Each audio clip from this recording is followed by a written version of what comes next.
Boa noite a todos. Passada aí a ressaca das eleições, né? Cada um cumpriu com o seu dever. Na verdade é um dever, mas também é um direito de você escolher os seus representantes. E esse ano nós tivemos uma abstenção muito grande por conta das pessoas que estão idosas e com grupo de risco que optaram por não ir votar e justificar. Mas de qualquer sorte, nós tivemos aí em todas as cidades, algumas cidades ainda terão um segundo turno para definir quem serão os prefeitos, mas também já elegeram a sua Câmara de Vereadores, que a gente espera seja pautada pela ética, pela responsabilidade, pela transparência e buscando sempre o melhor para a população, certo? Nós vamos falar hoje, discutir um pouquinho sobre algumas atividades que têm uma tutela especial na CLT, que a CLT trata de forma diferenciada, né? Por quê? Porque são atividades que têm também caráter especial e por conta disso também são tuteladas de forma especial. Então vamos ver lá? Hoje nós não teremos uma aula tão longa, né? Mas a gente vai falar um pouco também sobre essas normas especiais de tutela. Está lá no artigo 224, a primeira atividade que é tutelada de forma especial é a atividade de bancários.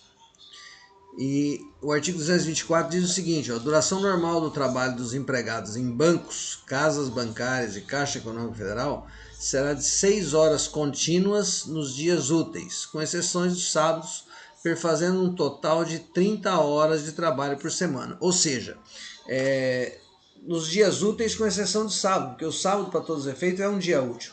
Mas diz que a jornada de trabalho dele será de 6 horas, de segunda a sexta, com 30 horas por semana. Só que a duração normal do trabalho estabelecido nesse artigo ficará compreendida entre as 7 e 22 horas. Você pode trabalhar dentro desse período, das 7 da manhã até as 22, assegurando-se ao empregado no horário diário um intervalo de 15 minutos para alimentação. Então, normalmente o pessoal de banco trabalha das 10 às 4 por conta do atendimento ao público, que costuma ser nesse horário, né? Das 10 às 3, então eles põem das 10 às 4 com um intervalo de 15 minutos para que o cara possa se alimentar lá dentro do próprio banco. Eventualmente eles fazem algum acerto para o cara sair para almoçar, mas a tutela especial diz isso, né? Que a duração do trabalho dos empregados em bancos é de 6 horas, de segunda a sexta, e que isso pode ser feito entre 7 e 22. Mas diz também no parágrafo 2º que as disposições desse artigo não se aplicam aos que exercem função de direção, gerência, fiscalização, chefia e equivalentes, ou que desempenhem outros cargos de confiança. Então, desde que o cara tem... Por isso que alguns bancos criam cargos para poder dizer que o cara tem cargo de confiança. E aí a jornada perde esse caráter de ser de 6 horas. Só que é o seguinte, o valor da gratificação do cargo não pode ser inferior a 1/3 do salário do cargo efetivo. Então, se o cara, vamos dizer, ganha R$ 1.500, para que ele tenha uma gratificação que permita que ele trabalhe mais que as 6 horas, ele tem que ter uma gratificação que não pode ser nunca inferior a 1/3 disso, não pode ser inferior a R$ 500. Hoje, se você pegar em banco, tem muito cargo de confiança, exatamente por isso. Mas o artigo 225 diz que a duração normal do trabalho dos bancários poderá ser excepcionalmente prorrogada até 8 horas diárias, não excedendo de 40 horas semanais, observados preceitos gerais sobre duração do trabalho. Tudo aquilo que já foi dito sobre duração do trabalho. Claro que isso vai contar como hora extra, né? E o cara vai receber por essas horas excedentes a jornada principal. Por quê? Porque há estudos de que a atividade bancária é uma atividade desgastante e que por isso ela teria que ser reduzida. por isso a CLT previu isso, tá certo? Uma outra atividade é as empresas que explorem serviço de telefonia, telegrafia submarina ou subfluvial, de radiotelegrafia ou de radiotelefonia, que esses operadores também têm que ter duração máxima de 6 horas contínuas de trabalho por dia ou 36 horas semanais. No caso dos bancários era 30, vocês se lembram, aqui pode ser até 36 horas semanais, tá? Para quem faz esse serviço de telefonia, telegrafia e tudo mais. Porque também é uma atividade considerada desgastante, né? Atividade dos músicos, o artigo 232 diz que será de 6 horas a duração de trabalho dos músicos em teatros e congêneres, ou parecido com isso, né?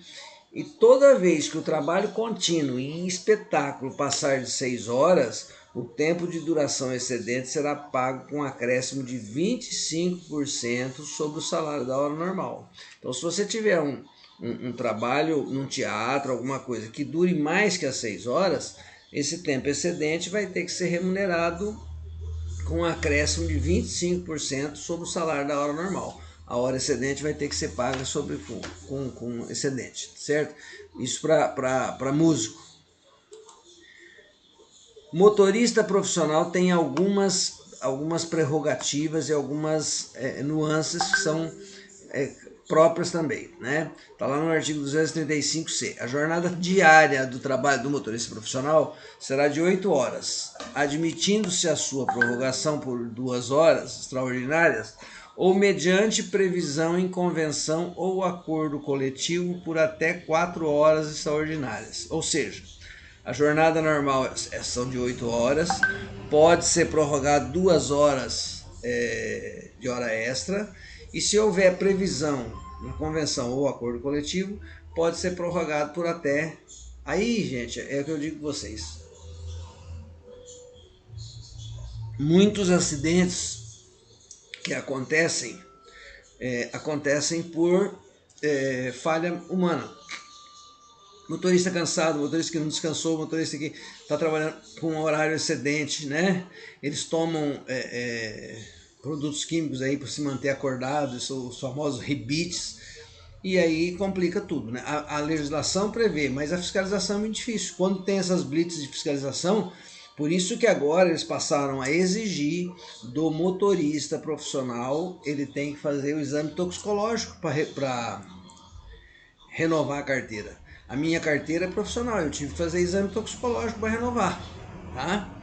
O parágrafo 3º desse artigo diz o seguinte, ó, dentro do período de 24 horas, são asseguradas 11 horas de descanso, sendo facultado o seu fracionamento e a coincidência com os períodos de parada obrigatória na condução do veículo, estabelecida pela lei e tal. Porque a lei do Código de Trânsito Brasileiro prevê, né, que você tem que ter parada obrigatória. E aí pode ser que seja coincidência com esses períodos. Garantidos o mínimo de 8 horas ininterruptas no primeiro período e o gozo do remanescente dentro das 16 horas seguintes ao fim do primeiro período. Ou seja, se eu tenho 11 horas de descanso, eu tenho que ter 8 horas ininterruptas. Não posso fazer 4 e 7, não. Tem que ter 8 e depois as outras pode ser dentro das 16 horas do dia.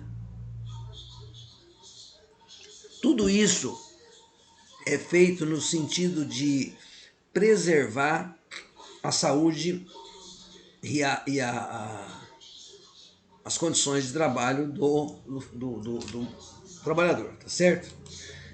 Tem mais, ó. O artigo 235E fala que para o transporte de passageiros serão observados os seguintes dispositivos. É facultado o fracionamento do intervalo de condução do veículo previsto na lei, que é o Código de Trânsito Brasileiro, em período de no mínimo 5 minutos. Nos casos em que o empregador adotar 2 motoristas no curso da mesma viagem, vocês sabem que hoje isso é comum, né? Você pega antigamente não, um cara saía daqui e em São Paulo. Hoje as empresas daqui, como elas têm parada obrigatória e garagem em Araçatuba se for Reunidas e em Rio Preto se for a Itamaraty, Quando chega em Rio Preto, eles trocam o motorista, então o motorista vai dirigir menos, né? Mas no caso em que o empregador adotar 2 motoristas no curso da mesma viagem, o descanso poderá ser feito com o veículo em movimento, respeitando-se os horários de jornada de trabalho. Assegurado, após 72 horas, o repouso em alojamento externo ou, se em poltrona, correspondente ao serviço de leito com o veículo estacionado. Se o cara for descansar dentro do ônibus, tem que ser ônibus que tenha serviço de leito e com ônibus estacionado, ou em alojamento, né? Tem algumas viagens que você pega, por exemplo, de São Paulo para Bahia. Vai 2 motoristas, porque vai fazer esse revezamento, de sorte a fazer esse descanso, para depois, quando eles chegarem lá, depois de 72 horas, eles irem para alojamento, tá certo? Eu conheço um rapaz, meu chapa, ele sai daqui quase todo dia. Agora com essa pandemia não estava viajando todo dia. Então ele sai às 6h30 da tarde. Pega o ônibus e vai para Araçatuba. É o ônibus que vai para São Paulo. Só que como ele vai parando, ele sai daqui às 6 ou 6h30, ele para em Mirandópolis, depois ele para em Lavínia, depois ele para em Valparaíso, depois ele para em Guararapes, depois ele para em Araçatuba. Então ele chega em Araçatuba às 10 horas da noite. Lá na garagem troca o motorista, um outro motorista pega e vai para São Paulo. E ele fica na garagem num alojamento e vai dormir. Esse motorista que vai para São Paulo não vai dirigir tanto, talvez umas 6 horas de Araçatuba, porque aí não para mais. E esse que está lá descansando, quando é 4 e pouco da manhã, vem o ônibus de São Paulo, que chega na garagem, e aí ele assume e faz esse mesmo trajeto que ele fez na ida e faz de volta, parando em Guararapes ou em Valparaíso, onde tiver passageiro. E aí acaba chegando aqui 8 e pouco. Então ele dirige mais 4 horas, não é? Está dentro das jornadas previstas, tá certo? O artigo 235G, também falando de motorista, que é permitida a remuneração do motorista em função da distância percorrida. Ou seja, você vai ganhar por quilômetro rodado, do tempo de viagem ou da natureza e quantidade de produto transportado, inclusive mediante oferta de comissão ou qualquer outro tipo de vantagem, desde que essa remuneração ou comissionamento não comprometa a segurança da rodovia e da coletividade ou possibilite a violação das normas previstas nessa lei. Ou seja, eu vou ganhar comissão, mas tem que ser, eu não posso, vamos dizer que pelo volume carregado, eu não posso ultrapassar o peso que o veículo pode carregar, né? Se o veículo é para 20 toneladas, eu não posso pôr 30 toneladas para ganhar mais, né? E também, porque eu vou comprometer a segurança da rodovia, né? Ou qualquer coisa que viole as normas da legislação de trânsito, que é o Código de Trânsito Brasileiro. Mas permite, e toda vez que tem comissionamento, nós já falamos, comissionamento não permite que você receba menos do que aquele salário base, tá? O artigo 236 fala de serviço ferroviário. No serviço ferroviário, considerado este o de transporte em estradas de ferro aberto ao tráfego público, compreendendo a administração, construção, conservação e remoção das vias férreas e seus edifícios, obras de arte, material rodante, instalações complementares, bem como serviço de tráfego, de telegrafia, telefonia e funcionamento de todas as instalações, aplicam-se os preceitos especiais constantes nessa seção. Quer dizer, em todas essas funções ferroviárias, aplica-se o que está previsto nessa seção. Aí o artigo 244 diz assim: as estradas de ferro poderão ter empregados extranumerários de sobreaviso e de prontidão para executarem serviços imprevistos ou para substituição de outros empregados que faltem à escala organizada. Então é muito comum hoje, né, você ter pessoal de sobreaviso. O parágrafo 1º ele diz que quem é o extranumerário? É o empregado não efetivo, candidato à efetivação, que se apresentar normalmente ao serviço, embora só trabalhe quando for necessário. O extranumerário só receberá os dias de trabalho efetivo, ou seja, o cara está querendo se fixar como efetivo, ele fica ali à disposição, né? Vai se apresentar, só que ele vai trabalhar só se for necessário, e só vai receber quando trabalhar também. Já no caso do sobreaviso, é para empregado efetivo, que vai permanecer na sua própria casa, aguardando a qualquer momento o chamado para o serviço. Cada escala de sobreaviso será no máximo de 24 horas. As horas de sobreaviso para todos os efeitos serão contadas à razão de 1/3 do salário normal. Então tem muitas empresas que deixam o cara de sobreaviso. No caso das empresas ferroviárias, o cara de sobreaviso, que pode surgir um imprevisto, ele vai ficar de sobreaviso, mas ele recebe 1/3 da hora normal. Se ele não trabalhar, se ele trabalhar, ele recebe a hora de trabalho normal. E de prontidão é o empregado que ficar nas dependências da estrada, o sobreaviso fica na sua casa. Prontidão fica nas dependências da estrada aguardando ordens. A escala de prontidão será no máximo de 12 horas. As horas de prontidão serão, para todos os efeitos, contadas à razão de 2/3 do salário normal. Por quê? Porque o cara vai ficar nas dependências da estrada de ferro, mas sem trabalhar. Ele fica lá aguardando ordem. Se não vier essa ordem, passou as 12 horas, ele vai receber 2/3 da hora normal por essas horas que ele ficou lá. Se ele trabalhar, ele recebe como hora normal. Porque é uma situação especial também. Aí a questão dos empregados que trabalham em instalações de frigorífico. Ó. Para os empregados que trabalham no interior das câmaras frigoríficas e para os que movimentam mercadorias do ambiente quente ou normal para o frio e vice-versa, depois de 1h40 de trabalho contínuo, será assegurado um período de 20 minutos de repouso, computado esse intervalo como de trabalho efetivo. Então, quem trabalha, eu já vi isso, eu já fui em entreposto de frigorífico em São Paulo, onde os caminhões chegavam e, menino, os caras trabalhavam com cada capote grosso, tamanco, tudo para proteger do frio. Então o cara entrava lá para dentro da câmara para levar a vinha de volta. E a lei é clara, cada 1h40, 20 minutos de repouso computados como hora de trabalho. Então, o cara trabalha 1h40 e está computando 2 horas, tá?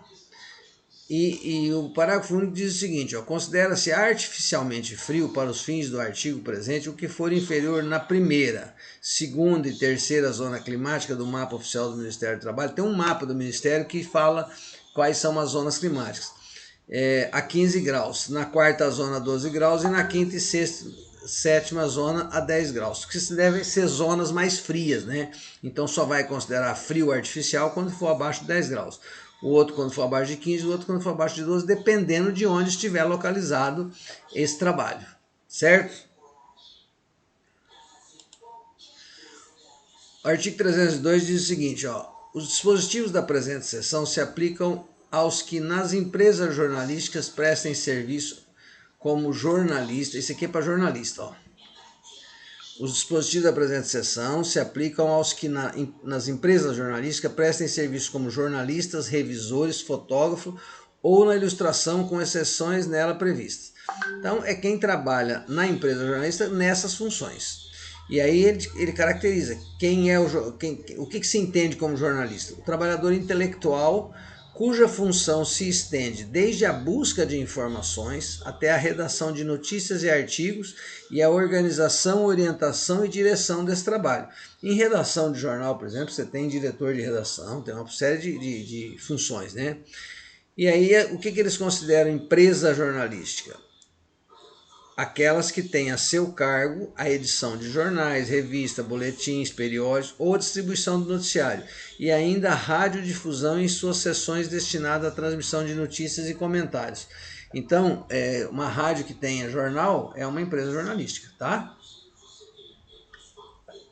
A duração normal do trabalho, compreendidos nessa sessão, não deverá exceder as 5 horas, tanto de dia como de noite. Duração normal do trabalho para aqueles que estão enquadrados nessa seção, certo? E o artigo 306 diz o seguinte, que não se aplicam esses artigos 303, 305, que fala sobre essa questão do jornalista, aqueles que exercem funções de redator-chefe, secretário, subsecretário, chefe, subchefe de revisão, chefe de oficina de ilustração e chefe de portaria. Por quê? Porque não são caras que estão diretos com a função de produzir a notícia, transmitir a notícia, certo? E diz também que não se aplicam também esses artigos aos que ocuparem unicamente em serviços externos. Ou seja, você tem aqueles jornalistas que só faz serviço externo. Então, a esses não se aplicam essas questões de horário e tudo mais, certo? E aí, a última categoria que eu queria abordar com vocês é a questão dos professores.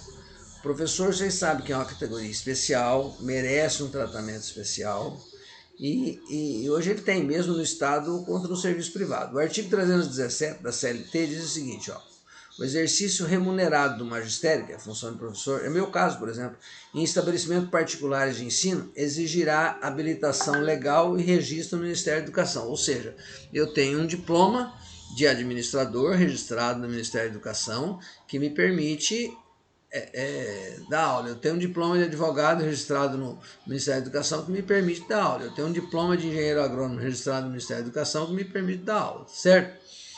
Aí o artigo 319 diz o seguinte: aos professores é vedado. Vocês sabem que vedado é proibido, né? É proibido aos domingos a regência de aulas e trabalho em exames. Ou seja, nós não podemos dar aula de domingo. Está proibido. Salvo numa situação totalmente especial, se você for fazer uma palestra, alguma coisa assim. Senão está proibido, tá? Aí o artigo 320 fala da remuneração. A remuneração dos professores será fixada pelo número de aulas semanais, na conformidade dos horários. Nós ganhamos realmente pelo número de aulas, tá? E esse parágrafo primeiro diz o seguinte: o pagamento far-se-á mensalmente, embora seja pelo número de aulas, mas a gente recebe mensalmente, considerando-se para esse efeito cada mês constituído de 4 semanas e meia. Então, a minha remuneração, por exemplo, é a quantidade de aulas que eu dou por semana multiplicada por 4 semanas e meia. Tá? Independente se o mês tem as 4 semanas e meia ou não, normalmente são 30 dias, né? Você teria as 4 semanas e meia, por isso que a lei prevê multiplicar por 4 semanas e meia, tá? O parágrafo 2º desse artigo 320 fala o seguinte, ó: vencido cada mês, será descontada na remuneração dos professores a importância correspondente ao número de aulas a que tiverem faltado. Então, o desconto de um trabalhador normal é desconto do dia de serviço. Do professor é descontado o valor correspondente ao número de aulas que tiver faltado. Porque o cara pode, por exemplo, um dia ele ter 2 aulas, no outro dia ele ter 6 aulas. E se ele falta no dia que ele tem 2 aulas, ele vai ser descontado 2 aulas no final do mês, tá certo? O artigo 322 diz o seguinte, ó: no período de exames e no período de férias escolares, é assegurado, garantido, quer dizer, né, aos professores, o pagamento na mesma periodicidade contratual da remuneração por eles percebida na conformidade dos horários durante o período de aulas. Então, ou seja, a gente tem normalmente, sem pandemia, a gente encerra as nossas atividades no começo de dezembro, né? Esse ano vamos esticar um pouquinho mais. Mas aí eu recebo, janeiro, por exemplo, o mesmo valor que eu recebo se eu estivesse dando a quantidade de aulas que eu dei em novembro, outubro, entendeu? É isso que diz, é um período de férias escolares, tá? O artigo 323 diz que não será permitido o funcionamento do estabelecimento particular de ensino que não remunere condignamente os seus professores, ou não lhes pague pontualmente a remuneração de cada mês. Essa remuneração condigna é algo que o Ministério é quem avalia, né? O que é condigno ou não, tá? Por exemplo, se uma escola privada disser, não, o senhor vai dar aula, mas você vai ganhar R$3 por hora a aula. Isso não é uma remuneração condigna, então logo é proibido e não será permitido que esse estabelecimento funcione nessas condições. E também, se um estabelecimento começar a não pagar os seus professores com regularidade, pontualmente, remuneração mensal, pode ser proibido de funcionar. Por quê? Porque não está cumprindo aquilo que está na CLT, que é a remuneração condigna e pagar pontualmente a remuneração de cada mês. Tá certo? Hoje nós aceleramos um pouquinho mais, porque eu também estou com um pouco de dor de cabeça, então eu acelerei um pouco mais e deixei uma aula mais enxuta um pouco. Aí segunda-feira que vem a gente vai continuar a falar dessas particularidades aí da CLT e a gente faz uma aula um pouco mais longa, tá bom? No mais, deixa eu mudar aqui para vocês verem a minha carinha preta. No mais, quero que todos tenham uma ótima semana, né? E vamos seguir firme, nós estamos terminando, né? Eu quero até falar uma outra coisa com vocês. Eu recebi reclamação de professores que estão dando aula e que no começo da aula está todo mundo, daí a pouco ela termina a aula com um aluno só. O que é que está acontecendo? Hã? Veja, depois vocês vão ter problema. Vocês têm que concluir o curso com aproveitamento. Depois, se não tiver nota, não tem aproveitamento, não conclui. Tá certo? Vamos ter responsabilidade, coerência. Os professores estão se esmerando em tentar produzir aula mais atrativa e tudo mais. Eu sei que as aulas online nem sempre são gostosas, mas né, a gente tem que ter paciência, é a situação que nós estamos vivendo. Então, espero não ter mais esse tipo de reclamação de professor, tá bom? Beijo a todos.